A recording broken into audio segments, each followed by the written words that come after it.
বন্দে উৎকল জননী, বন্দে মাতরম। আজি অগস্ট 15 তারিখ, স্বাধীনতা দিবস। এই পবিত্র দিନରେ দেশবাসীଙ୍କର ଭାତୃପ୍ରେମ, ବନ୍ଧୁତା, ଦେଶପ୍ରେମ, ଜାତିପ୍ରେମ ଏସବୁର ଅବକ୍ଷୟ ଦେଖି ହଠାତ୍ ମୋର ମନେ ପଡ଼ିଗଲା ଉତ୍କଳ ଗୌରବ ମଧୁସୂଦନ ଦାସଙ୍କର କେଇପଦ ଉକ୍ତି ଉପରେ। ସେ କହିଥିଲେ,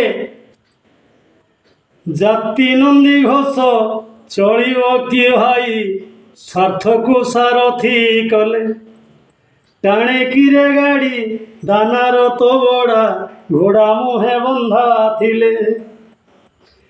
ଦେଶର ଉନ୍ନତି ସେ କାହୁଁ ବୁଝିବ, ସ୍ୱାର୍ଥେ ବ୍ୟସ୍ତ ଯାର ମନ। ଶାଗୁଣା ବିଲୁଆ ଚିକିତ୍ସକ ହେଲେ, ଶବ କି ପାଇବ ପ୍ରାଣ।